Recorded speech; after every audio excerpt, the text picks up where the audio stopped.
morning and welcome to Love Every Moment, coming to you today from Sevierville, Tennessee, which happens to be Dolly Parton's hometown. Well, today's verse is Matthew 5:27 and also 28. It says, "You have heard that it was said, 'You shall not commit adultery.'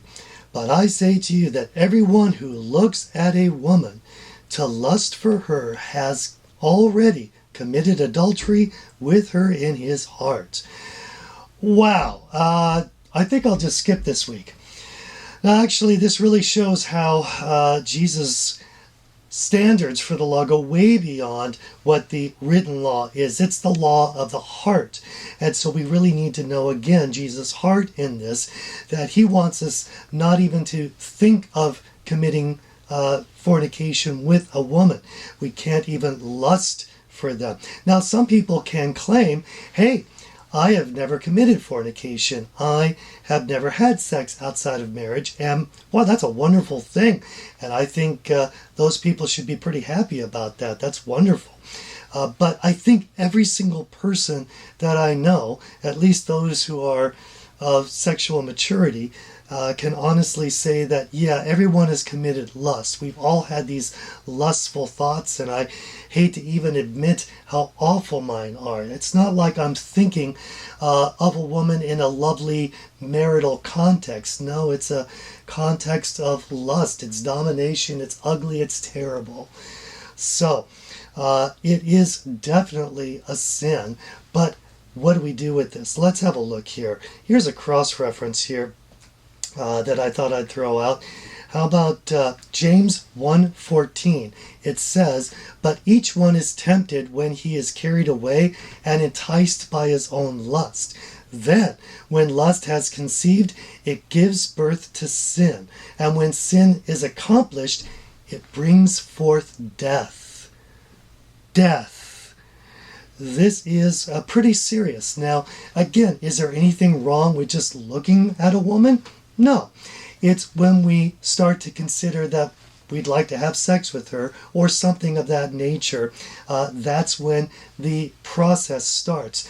So what's the real thing that's going on here? Is it actually the thought of having sex? I'm going to suggest that's not it. It's just more the thought that I'm going to replace Jesus' love with my own fleshly love.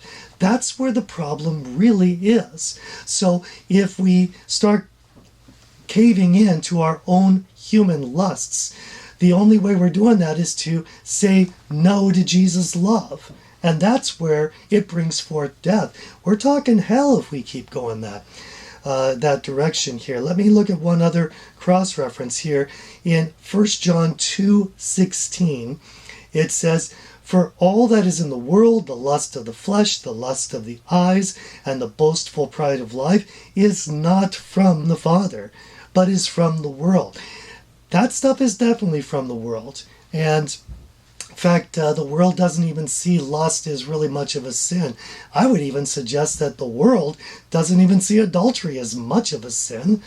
But let's look at verse 17. It says the world is passing away and also its lusts, but the one who does the will of God lives forever. So if we are chasing after God's will, we're going to live forever. We're going to avoid that pit of hell. So what do we need to do? Unfortunately, a lot of preachers will say, you need to get your act together. And they'll give us some practical things like, number one, throw your computer in the trash can. And number two, hide your eyes when you go past a billboard. Things like that. If we are trying out of our own efforts to stop lusting, we're not going to get there. I know I'm not. If I say I will not lust, I will not think about a woman, that actually makes me think more of women.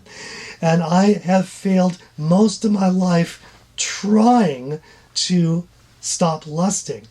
But here's where I found victory. When I give up trying and I just say to God, God, I love you and you can have everything that I have, even my sexual desires. They're yours. You can have them. And he will then give me new desires to see women in a proper way. And I love this victory that we have when we surrender to Him, because if we love every moment, we're going to love every moment. I'm your average wretch, and I hope you have a good week.